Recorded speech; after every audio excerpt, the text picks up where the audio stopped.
umat Islam tak? Ini bukan buku umat Islam. Kita lihat di penerbitnya. Penerbit PT Canisius, anggota Seksama, penerbit Katolik. Jadi bukan orang Islam yang nulis. Kita lihat bener enggak? Tapi sebelum saya baca ini, saya akan tunjukkan kepada Bapak Quran.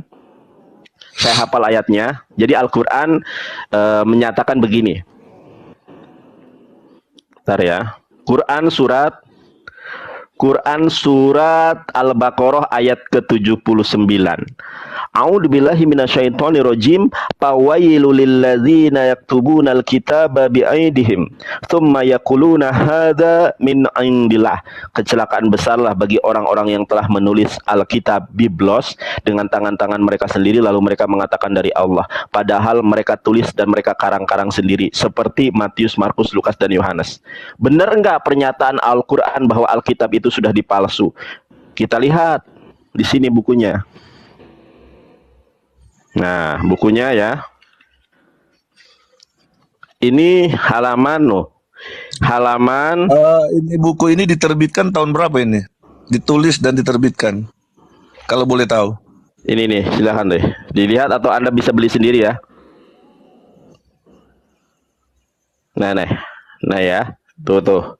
Ada nihil obsatnya, ada imprimaturnya. Ya. Oke. Dah dilindungi oleh undang-undang nih. Oke, kita lanjut ya. Injil menurut Matius, nah kan? Ini penulisnya Barbara Edward Rel OP.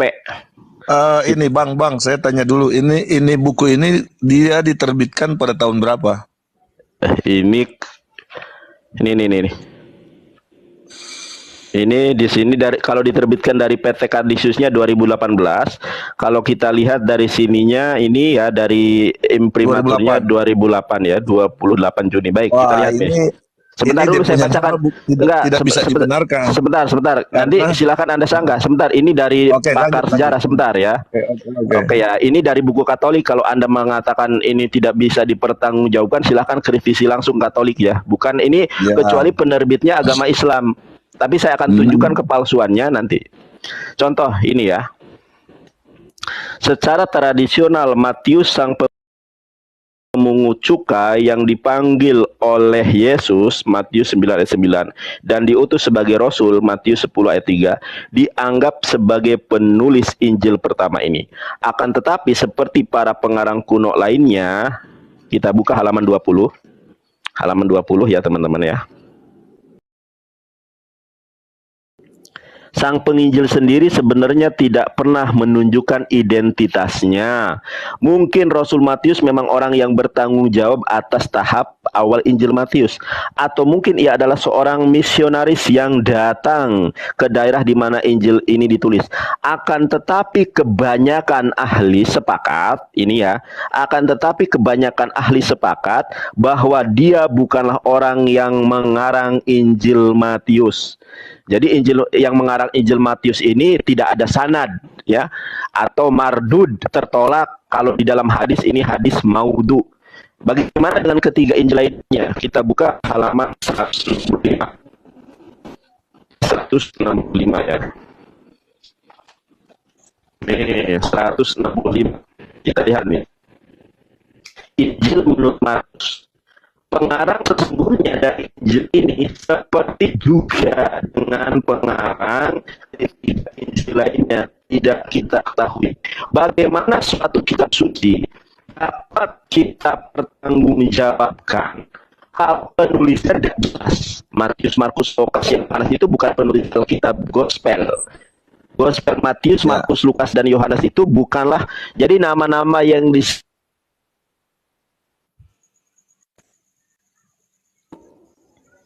Sebentar, putus-putus, lag. Jaringan mungkin. Jaringan mungkin. Bagus di sini. Sama, jaringan ini bagus juga. Sebentar ya, Pak ya, mohon maaf ya. Bagus enggak? Ya. Oke. Bagus. Ya. Lanjut. Saya ulangi karena tadi terputus-putus katanya ya. Jadi terputus-putus. Lanjut. bagaimana suatu kitab suci dianggap sebagai kebenaran kalau penulisnya saja tidak diketahui? Itu yang pertama. Ya, kalau Ya, dibandingkan, mohon maaf Pak ya, kalau dibandingkan dengan hadis doib saja, hadis doib itu lebih tinggi derajatnya daripada Alkitab yang Bapak miliki. Kenapa? Alkitab tidak memiliki transmisi siapa yang nulis, bahkan penulis Gospel Matius, Markus, Lukas, dan Yohanes saja tidak jelas asal-usulnya. Nah, terbukti, sekarang saya tanya sama Bapak, kodeks tertua bahasa Yunani yang merupakan bahasa asli dari Perjanjian Baru, kodeks tertuanya kodeks apa, Pak? kalau hal itu saya tidak paham dengan hal Saya kasih seperti itu. paham, saya Ya. kasih paham. Kodeks tertua dicatat baik-baik, direkam. Kodeks tertua bahasa Yunani yang diyakini sebagai bahasa asli dari Perjanjian Baru adalah Kodeks Vatikanus. Kodek yang dibuat di Vatikan, bayangkan. Hohoi, Fadilah, terima kasih. Bayangkan, Pak, Yesus lahir di Bethlehem, Yerusalem. Kodeks tertua Alkitab itu adanya di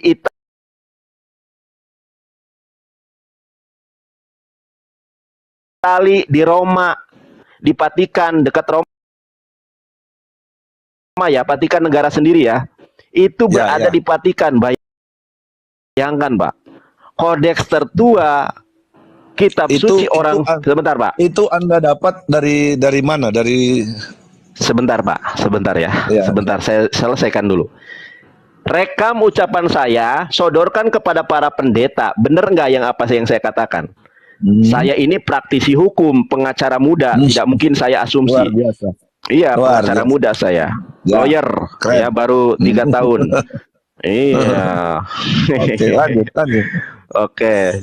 Jadi saya buka identitas nih sebagai praktisi hukum. Nggak masalah, tidak masalah. Oke, nggak apa-apa.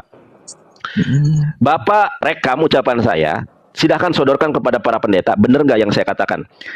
Jadi kodeks itu apa sih, Nandar? Kodeks itu kalau dalam bahasa Arab mushaf, dalam bahasa Inggris the book, dalam bahasa Indonesia buku. Jadi Bapak orang Kristen memiliki kitab suci yang berutuh, yang utuh itu dari Kejadian sampai dengan kitab Wahyu, dari kitab Matius sampai dengan kitab Wahyu, baru ada pada tahun 329. Namanya Kodeks Vatikanus, diciptakan di Vatikan. Logikanya di mana? Yesus lahir di Yerusalem, kitab pertama yang dibuat di Vatikan, dan juga tidak berbahasa Ibrani, tidak berbahasa Aramaik, tetapi bahasa Yunani. Dan satu hal, fakta Alkitab menyatakan Yesus tidak pernah bisa bahasa Yunani. Tetapi kenapa kitabnya dalam bahasa Yunani? Karena pengaruh Roman Empire. Jadi pada saat itu bangsa Israel dijajah oleh Roman Empire, ya, kekaisaran Romawi. Makanya Alkitabnya, sebentar Pak, makanya Alkitabnya dibuat di Vatikan, dan dibuatnya bukan tahun 40, 45, 50. Dibuatnya pada tahun 329. Katakanlah Yesus terangkat ke Hasamayin pada tahun 33 Masehi. Alkitabnya, orang Kristen punya kitab suci pada tahun 329, hampir 300 tahun perbedaannya. Sebelum ada Kodeks Vatikanus, orang Kristen itu bacaannya adalah Perjanjian Lama, bukan Gospel. Gospel itu dibuat tahun berapa? Gitu Pak, paham ya sampai di sini ya? Ya. Oke, jadi oke, kita tidak bahas tentang pada tahun berapa itu. Yang kita bahas ini, yang kita tanyain ini, Bang Nandar katakan bahwa Matius, Markus, Lukas, dan Yohanes itu menurut yang agama Katolik bahwa itu cuman rekayasa atau bukan penulisnya yang sesungguhnya. Tetapi dalam 2 Petrus 1 ayat yang ke-20 dan 21, saya meyakini tentang firman yang terutama harus kamu ketahui ialah bahwa nubuat dalam kitab suci tidak boleh ditafsirkan menurut kehendak sendiri, sebab tidak pernah nubuat dihasilkan oleh kehendak manusia, tetapi oleh dorongan Roh Kudus orang-orang berbicara atas nama Allah. Nah, jadi saya lebih meyakinkan bahwa Matius, Markus, Lukas itu sampai Yohanes itu mereka berbicara itu atas nama Allah oleh dorongan Roh Kudus. Tetapi kalau dari pengalaman dan pembelajaran dari Bang Nandar tentang cara pandangnya tentang Alkitab itu seperti itu karena ada satu penuntun dari Katolik, itu tidak masalah bagi saya. Ya, oke, kita sudah bahas tadi yang tentang Sekali Injil. lagi, Sekarang Pak. kita tanya, Injil Yesus itu yang mana? Sebentar. Tadi saya hanya menanggapi Al-Quran yang Anda kutip. Sekarang temanya, tadi kan sudah saya sampaikan, sudah saya ulti. Ya. Kalau Anda bersedia naik ke room ini, maka kita bahas Yesus bukan firman yang hidup. Kemudian Ya. Anda mengutip tadi ayat Al-Quran bahwa Injil itu adalah kebenaran dan keterangan. Saya meyakini itu, tapi bukan Injil yang dipegang oleh orang Kristen. Karena Injil yang dipegang oleh orang Kristen tidak jelas asal-usulnya. Nah, apa yang Anda sampaikan sudah saya tanggapi. Sekarang saya lanjut nih. Yesus bukan firman yang hidup, Anda bersedia diskusi tentang ini? Oke, siap. Oke, saya tanya sekarang. Di dalam gospel mana, pasal berapa, ayat keberapa bahwa Yesus mengatakan dalam bahasa Ibrani? Ingat Pak, saya adalah seorang evangelis terkemuka di dunia yang memahami baca Ibrani dan Yunani dan Arabik. 3 bahasa saya bisa baca. Pak Yomer, saya minta nih satu data saja kepada Bapak nih. Mudah-mudahan Bapak mendapatkan hidayah. Saya tanya sama Bapak, di mana Yesus Kristus mengatakan dari mulutnya sendiri? Payomer ye ocu amacia bersabda Yehoshua Hamasia, anohi hatafar au anohi hamilah ani rotseh lihyot anasim. Kalau diterjemahkan secara bebasnya, di mana Yesus mengatakan bahwa akulah firman yang hidup, yang berkehendak, yang menjelma menjadi manusia.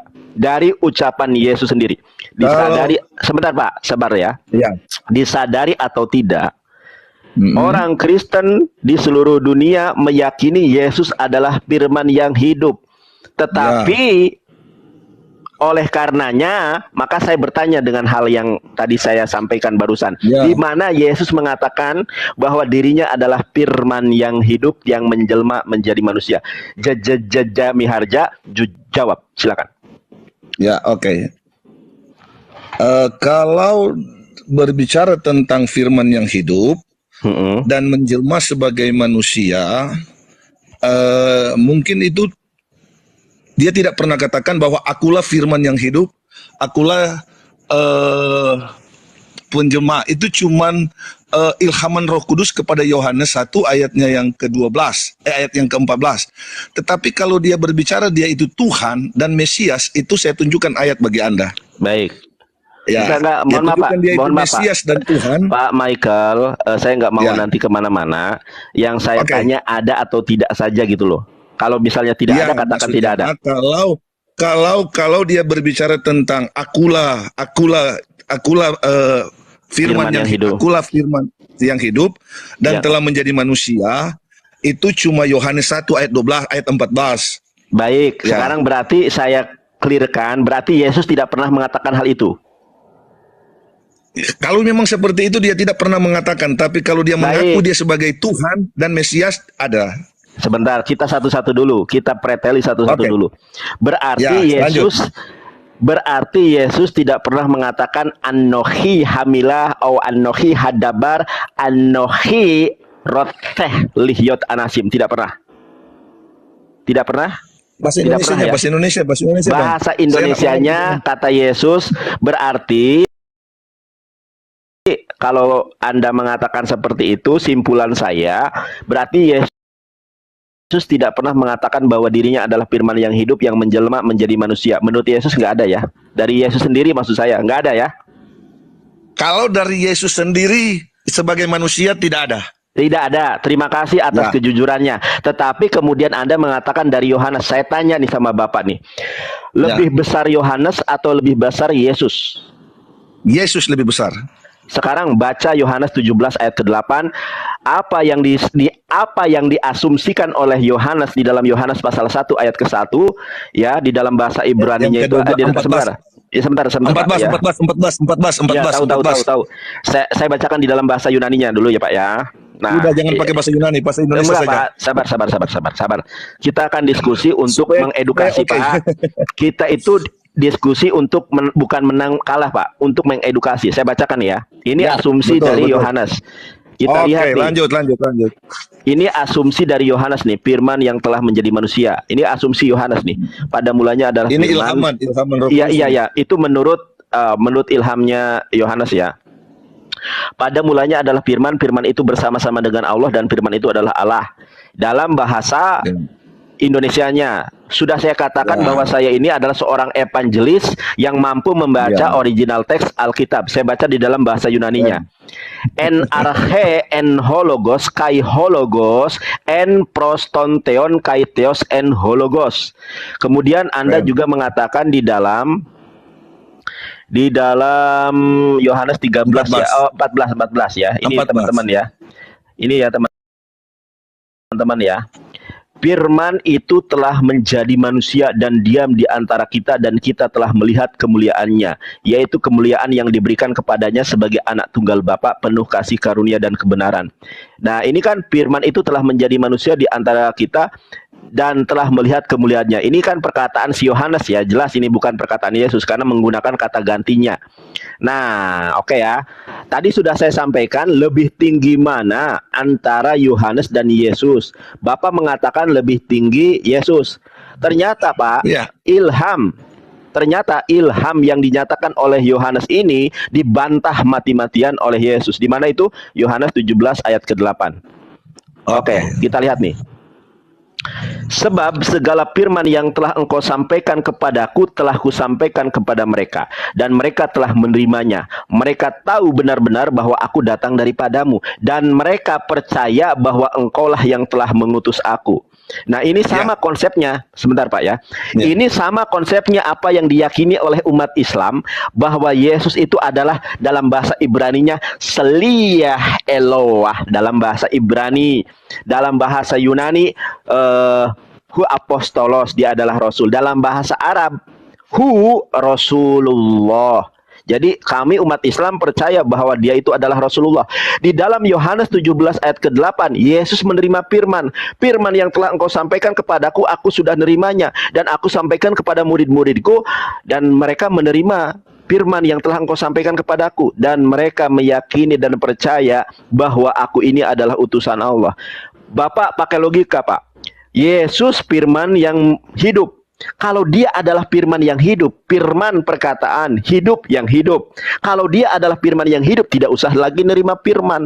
Orang segala yang disampaikan oleh dia adalah kebenaran. Sebentar. Sebentar Pak ya. Kalau dia adalah firman yang hidup, tidak usah lagi nerima firman. Firman yang mana lagi? Tinggal ngomong saja karena dia adalah firman itu sendiri. Ternyata Yohanes pasal 1 ayat ke-1 dan 14 itu asumsi dari penulis yang dibantah oleh Yesus. Saya tunjukkan dalam Alkitab yang Bapak imani ya, bukan hanya satu. Jadi biar lengkap ya secara komprehensif. Ini saya tunjukkan Alkitab, saya balikan kamera. Ini adalah Alkitab yang saya punya Pak ya. Ini Alkitab penuh kenangan. Sudah sobek-sobek. Ini Alkitab dari ex-girlfriend ya, buat Anthony Paris. Ini dari ex-girlfriend buat saya, dari Ika Puspitasari 0607-2009, dari Gereja Masehi Advent Hari ke-7 atau Gemahap, namanya Ika Puspitasari. Kita lihat nih di dalam Kamus Alkitab. Kamus Alkitab halaman 376, bisa Bapak buka juga ya. Kita lihat Pak ya. Ya. Nabi, seorang hamba Tuhan yang dipanggil untuk menyampaikan firman Allah kepada manusia, khususnya para nabi Israel yang bertindak selaku pembicara atas nama Allah, seperti Nabi Musa, Nabi Elia, Amos, Yesaya, dan lain-lain. Seringkali mereka harus menentang raja atau rakyat Israel sendiri yang telah menyimpang dari kehendak Tuhan. Juga Yohanes Pembaptis, atau dalam Islam itu Nabi Yahya alaihissalam, misal Matius 11, dan Yesus sendiri, misal Lukas 24:17 disebut nabi. Jadi Yesus itu bukan firman yang hidup, lebih tepatnya dia adalah penerima firman. Dia adalah nabi, dia adalah Seliyah Eloah. Nah, jadi dibantah Oke. keyakinan orang Kristen sebagai firman yang hidup, Saya dibantah oleh Yesus sendiri. Silakan. saya bukan bantah Iya. yang abang Jonathan katakan itu, karena itu Mm-mm. memang dia berdiri sebagai manusia untuk berbicara pada hari itu. Tetapi adalah Markus pasal 14 ayat Mm-mm. 61, waktu dia diperhadapkan kepada imam kepala, ayat firman Tuhan dia bilang begini, tetapi ia tetap diam dan tidak menjawab apa-apa. Imam besar itu bertanya kepadanya sekali lagi, katanya, apakah engkau Mesias, anak yang terpuji? Ayat 62, jawab Yesus, akulah dia. Mm. Nah, jadi Terus? kalau dalam Yohanes 13 ayat 13, waktu murid-murid bilang kepada dia bahwa dia itu adalah guru dan Tuhan, Yesus bilang memang akulah guru dan Tuhan. Jadi kalau berbicara tentang dalam Alkitab itu mah harus memiliki ilhaman Roh Kudus, supaya kita harus tahu waktu Yesus berbicara itu dia sebagai manusia atau sebagai Tuhan. Seperti itu. Nah, jadi tentang apa yang Bang Nandar katakan tadi itu bukan salah, karena itu firman Allah yang disampaikan tentang perkataan-perkataan Yesus yang dia berdiri sebagai manusia untuk menunjukkan kepada murid-muridnya seperti itu. Tetapi di ayat-ayat lain juga dengan ilhaman Roh Kudus itu, Matius, Markus, Lukas, dan Yohanes, bahkan waktu Paulus berjumpa dengan Yesus dalam Kisah Para Rasul pasal 9, dia berbicara kepada Nabi Ananias, dan Ananias itu mengakui itu, bahwa Ananias bertanya bahwa Yesus yang telah berjumpa dengan kamu, dia juga yang datang kepadaku, dia itu adalah Tuhan. Seperti itu. Jadi ya mohon maaf lah untuk Bang Nandar yang berkatakan bahwa Yesus itu bukan firman yang hidup. Memang secara tertulis Yesus tidak pernah berkata dia itu adalah firman yang hidup. Tetapi kalau dia berkata dia itu adalah Mesias, dia itu adalah Tuhan, itu ada banyak ayat firman Tuhan yang dalam Alkitab itu tertulis. Bahkan di dalam Al-Quran juga, dalam surat Asy-Syukur 61, Yesus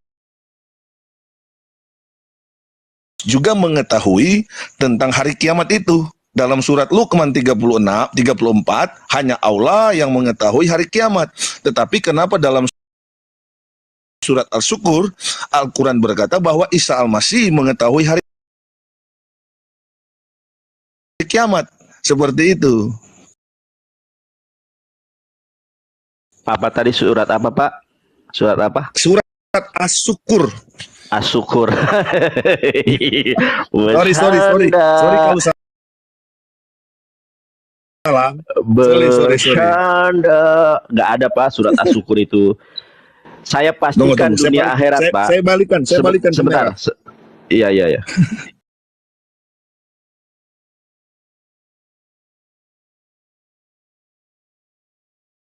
Ya, supaya silakan. kalau Anda Ya, bilang sebentar, tidak ada Pak. Asy-Syukur.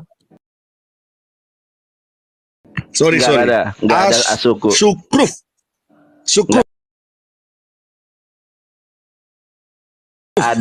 Nggak ada Ajukruf, nggak ada. Udahlah, gini aja, Pak. Nanti saya bantah itu. Balikan. Oke, udah nggak usah dibalikan, saya tahu Dalam itu. Saya tahu. 61 dia bilang begini, Bang. Iya. Dia bilang begini, dan sesungguhnya Isa itu benar-benar memberikan pengetahuan tentang hari kiamat. Kalau dalam surat Luqman 34 dia bilang begini, sesungguhnya Allah hanya pada sisinya sajalah pengetahuan tentang hari kiamat, dan dialah yang menurunkan hujan. Matius 24:36. Tetapi tentang hari itu dan saat itu tidak seorang pun yang tahu, malaikat-malaikat di sorga tidak, anak pun tidak, hanya Bapa sendiri. Jadi menurut Alkitab, menurut gospel yang Bapak yakini, hari kiamat itu yang tahu hanya Bapa, yaitu Allah. Kemudian Markus 13 ayat ke-32. Tetapi tentang hari itu atau saat itu tidak ada seorang pun yang tahu, malaikat-malaikat di sorga tidak, anak pun tidak, hanya Bapa saja. Jadi yang tahu hari kiamat itu hanya Allah, bukan Yesus, bukan Nabi Muhammad. Kemudian Anda mengatakan di dalam surat Az-Zukhruf, bukan Az-Zukhruf ya, Az-Zukhruf ayat ke-61, di situ dijelaskan Yesus memberikan pengetahuan, Pak. Yang memberikan pengetahuan tentang hari kiamat itu bukan hanya Yesus, Pak, Nabi Muhammad juga. Bahkan Nabi Muhammad lebih hebat daripada Yesus. Ya, coba. Saya mau tutup. Oke, sebentar. Di dalam hadis ya, di dalam hadis Rasulullah Shallallahu Alaihi Wasallam bersabda, ciri-ciri datangnya hari gini. Adam diturunkan ke bumi pada hari Jumat, diampuni dosanya juga pada hari Jumat, dan kiamat kata Rasulullah tidak akan pernah terjadi kecuali hari Jumat. Nah, Rasulullah memberikan pengetahuan tentang hari kiamat, bukan tahu hari kiamat. Jadi bedakan, Pak. Makanya itu hanya asumsi dari para misionaris yang tidak mengerti bahasa Arab, yang tidak mengerti bahasa Ibrani, dan tidak mengerti bahasa Yunani. Makanya tapi satu hal, sebentar. Dia berkatakan inilah jalan yang lurus itu. Sekarang saya tanya, di dalam Quran surat Yasin ayat keempat, Nabi Muhammad juga berada jalan yang lurus. Saya bacakan ayatnya. A'udzubillahi minasyaitonirrajim. Yasin wal Qur'anil Hakim. Yasin demi Al-Qur'an yang penuh hikmah. Ya, sebentar. Di mute. Yasin wal Qur'anil Hakim innaka. Ini saya bacakan, saya hafal ayatnya. Sabar. Yasin wal Qur'anil Hakim.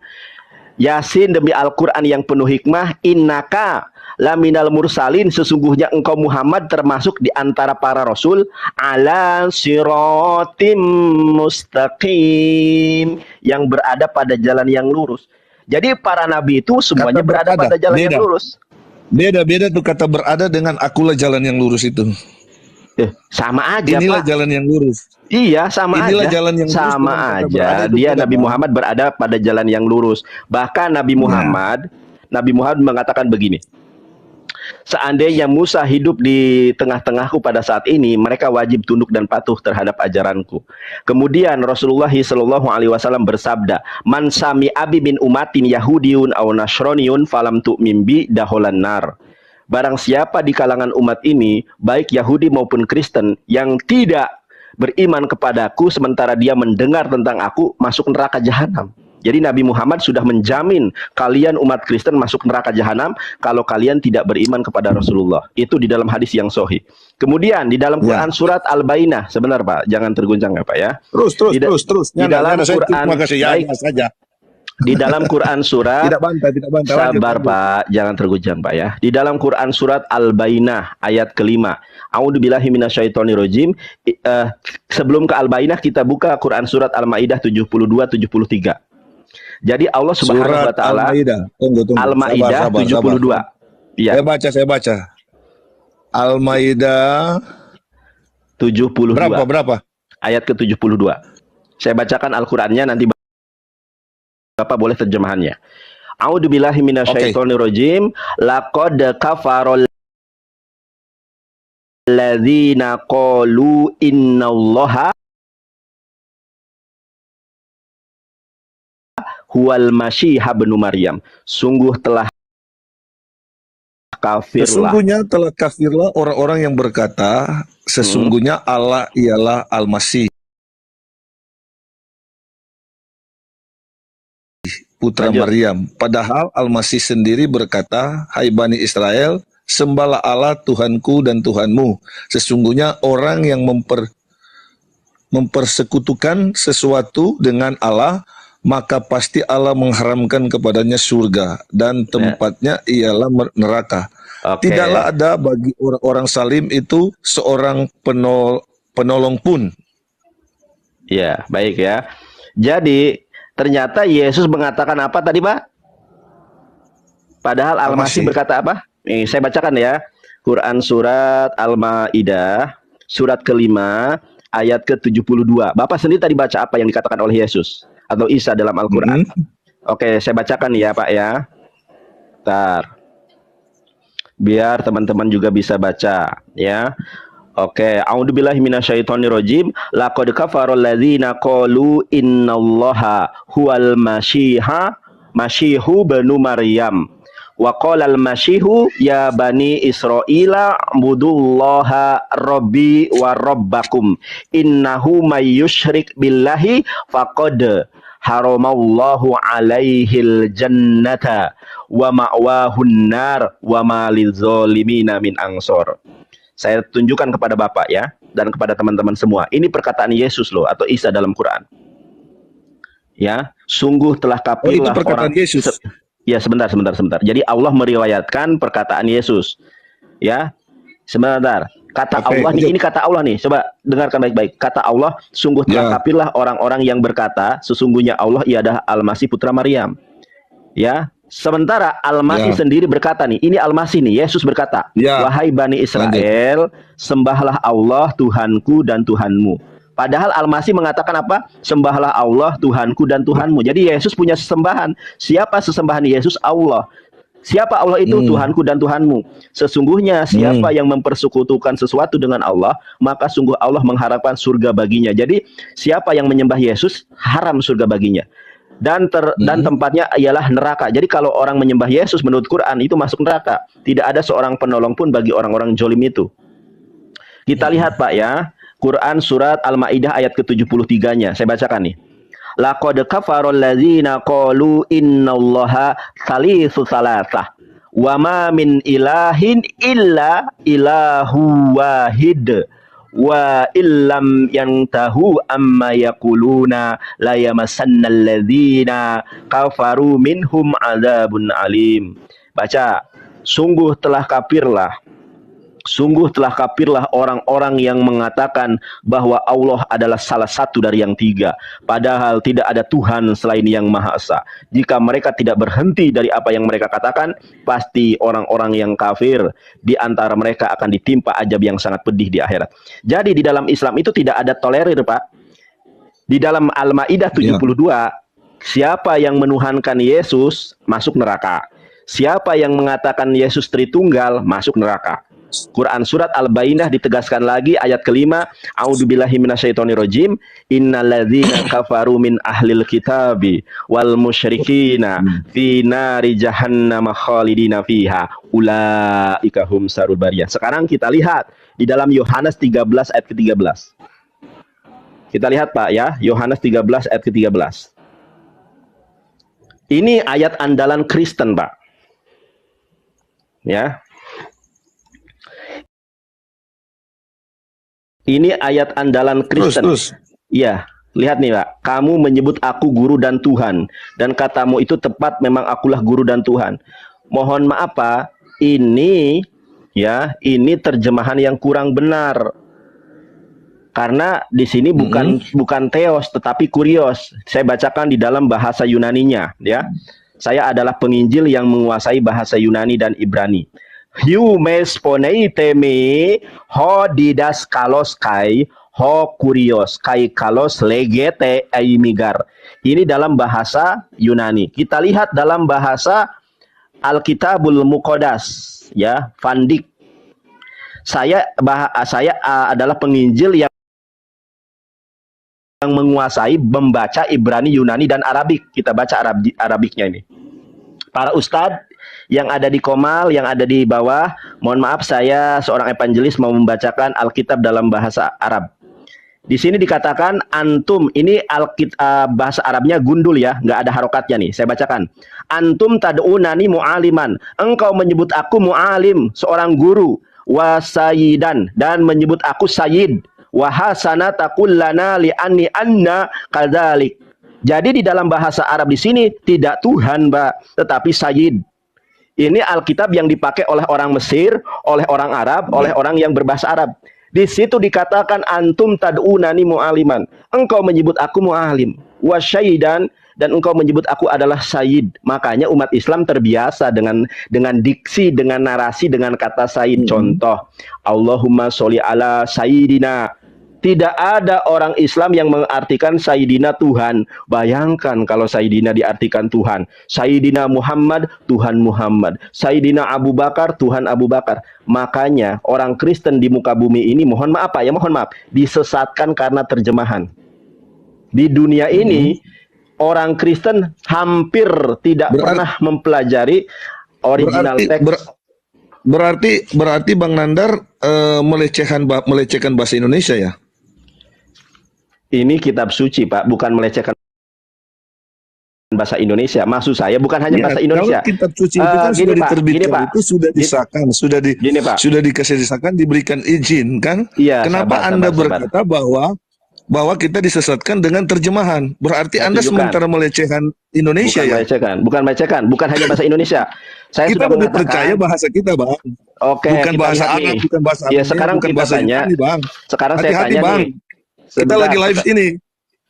Iya, Walaupun kamu mayoritas, tapi kalau ketika memfitnah negara, ini berbahaya ini, Bang. saya nggak memfitnah negara, saya praktisi hukum, saya lawyer. Anda sendiri yang Nggak ada. bilang bahwa Sebentar, Pak. Anda Sebentar, berkata kita bahwa tunjukkan. kita disesatkan oleh Kita terjemahan. tunjukkan. Iya, disesatkan oleh terjemahan.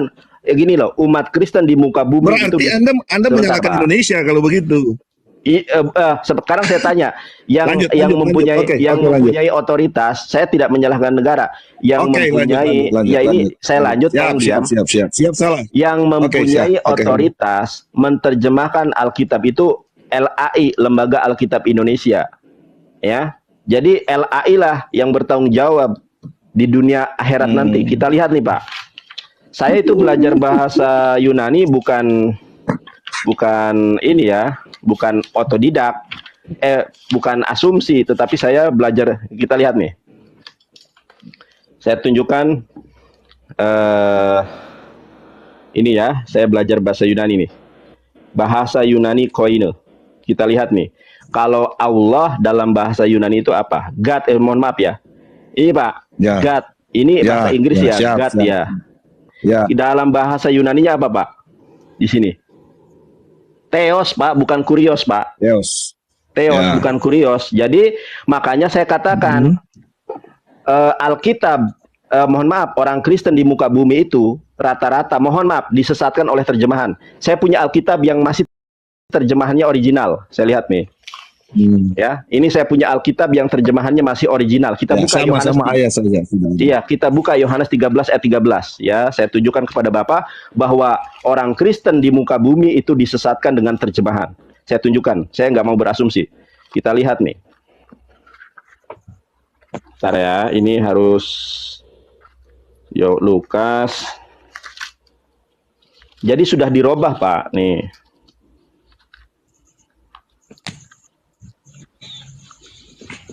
Yohanes 13 ya, Pak ya. Lihat nih, Pak. Jadi kita lihat Yohanes 13. Oke, kita lihat nih, Pak ya. Kalau ini Alkitab dari seorang pendeta, Pak. Jadi saya itu Alkitab, saya tunjukkan ya. Alkitab saya itu banyak, Pak. Keren. Mohon maaf, ini saya haturkan terima kasih kepada Bapak Sahido. Terima kasih karena Anda telah menjaga firman Allah.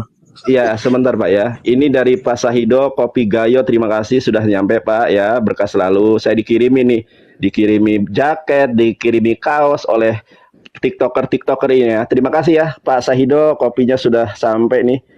Akrobika, Arabica, Gayo, Higlen, Masya Allah. Terima kasih.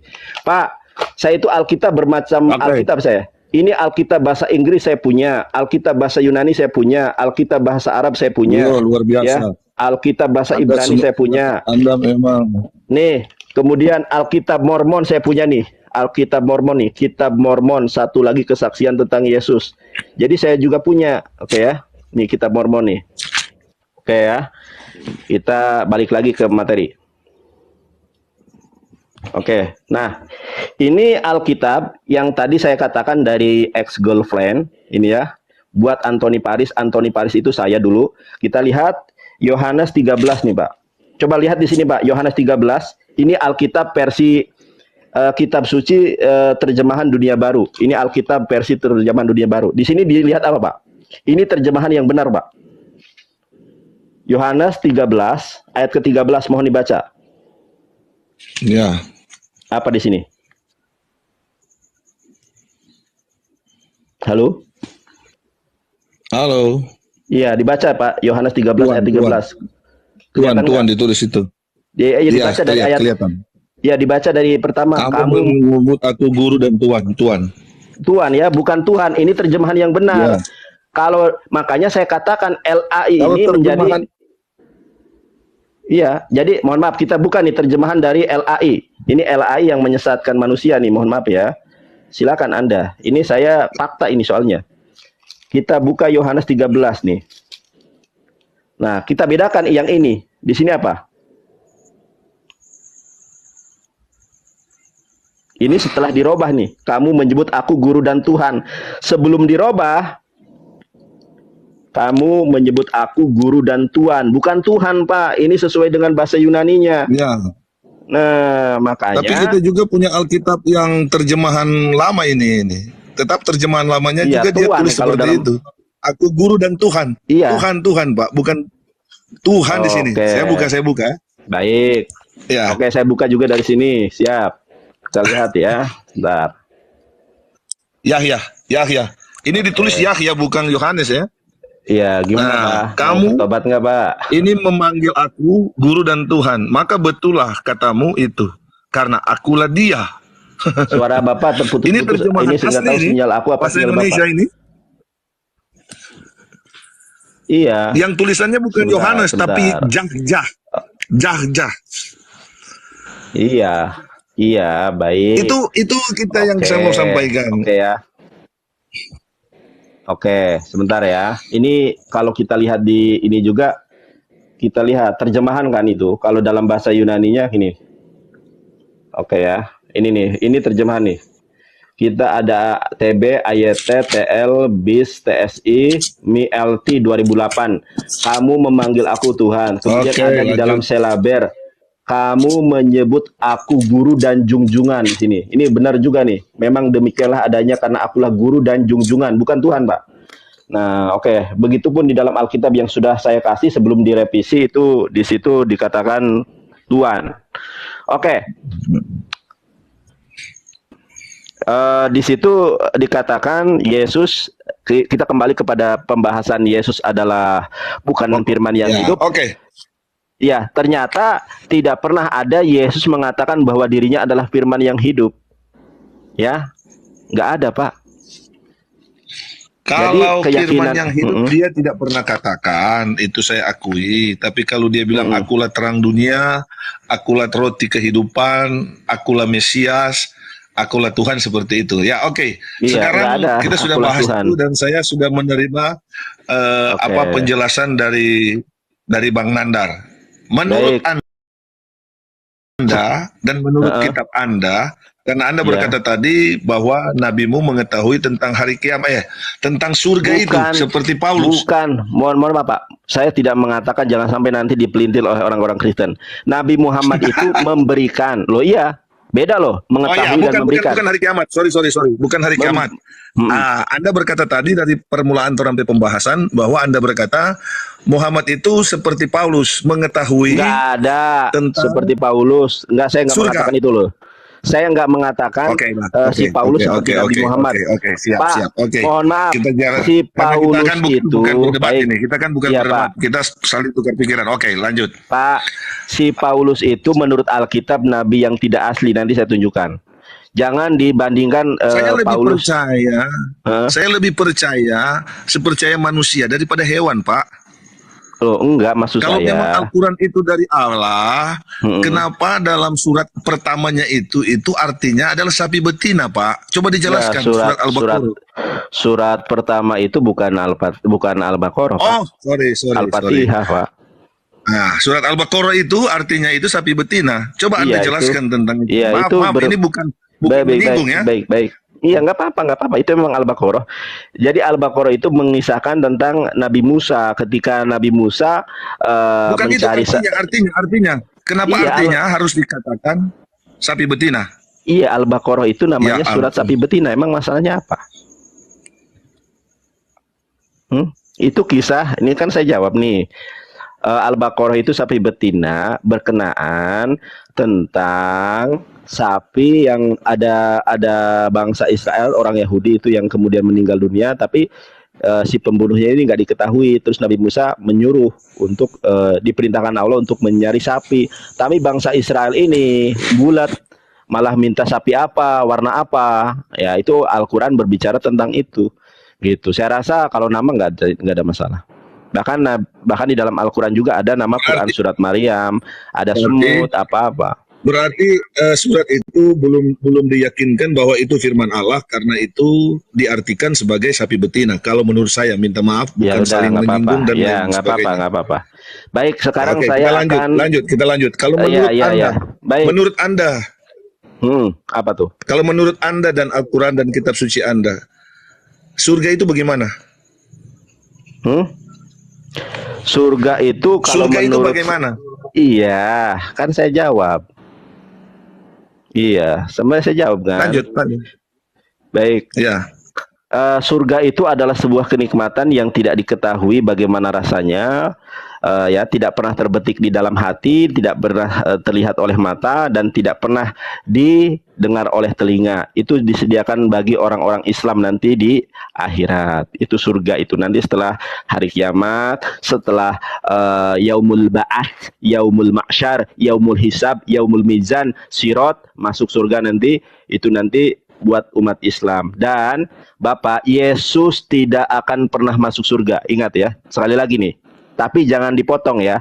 Yesus tidak akan pernah masuk surga.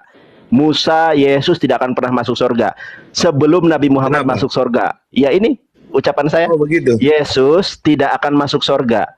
Yesus sekarang bukan di surga, tetapi di sebentar, Bapak. Muhammad sekarang di mana? Iya, jangan ngegas, Pak. Ini kan saya mau jelaskan. Kan tadi Anda berbicara tentang surga. Sorry. Iya, gimana? Ini saya katakan ya, teman-teman. Yesus, Musa, Ibrahim itu tidak akan masuk surga kecuali Nabi Muhammad masuk surga terlebih dahulu. Nandar, dalilnya mana? Baik.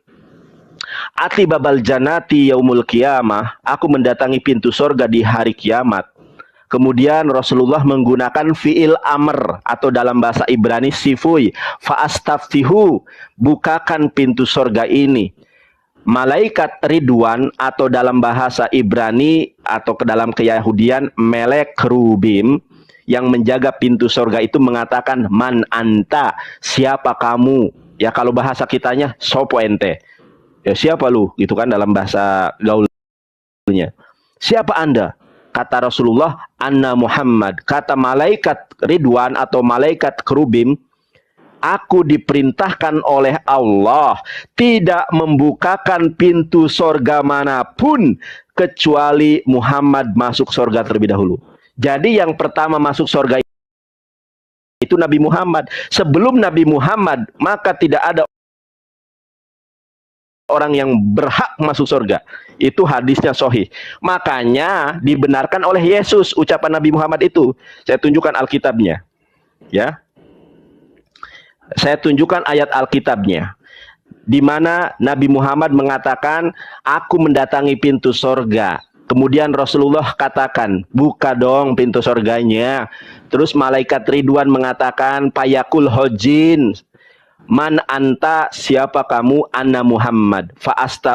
Anna Muhammad. Kata malaikat Ridwan, ya, umirtu, aku diperintahkan oleh Allah tidak membukakan pintu surga manapun kecuali Rasulullah masuk surga terlebih dahulu. Setelah Rasulullah masuk surga, baru Ibrahim, baru Yesus, baru Musa, dan seterusnya. Dan ini dibenarkan oleh Yesus. Bentar ya. Nih, ini dibenarkan oleh Yesus. Bentar ya. Di dalam Matius 19:30, Pak, dibaca, Pak. Matius 19:30 dibaca baik-baik, teman-teman ya. Tetapi banyak orang yang terdahulu akan menjadi yang terakhir, dan yang terakhir akan menjadi yang terdahulu. Ini saya yakin di bawah ini para ulama insya Allah ada yang melihat, para asatid, para kiai ada yang menyimak seorang evangelis. Ya, ini bukan ustadz ya. Para alim ulama, para asatid, saya mohon maaf. Nabi Muhammad pernah bersabda, kita ini umat Islam adalah umat yang terakhir, tetapi umat yang pertama kali masuk surga. Jadi umat Nabi Muhammad adalah umat yang terakhir dan umat yang pertama kali masuk surga. Nabinya Nabi yang terakhir, maka Nabi Muhammad pun adalah Nabi yang pertama masuk surga. Jadi Yesus tidak akan masuk surga kalau Nabi Muhammad tidak masuk surga terlebih dahulu. Nah, Gitu kita buktikan Pak. tafsirnya. Sekarang kita baca, Tafsirannya kita itu, ayat ganti itu bukan temanya. begitu dia punya terjemahan. Gimana? Kalau berbicara tentang itu bukan berbicara tentang seperti itu. Oke, lanjut. Oke, sekarang kita buktikan. Ini sekarang ganti temanya nubuatan Nabi Muhammad dalam Alkitab. Bapak mau saya tunjukkan bagaimana kebenaran Nabi Muhammad di dalam Alkitab, Bapak? Mau? Biar Bapak mendapatkan hidayah? Ya, Mau? Mau nggak? ini bukan Yesaya ya.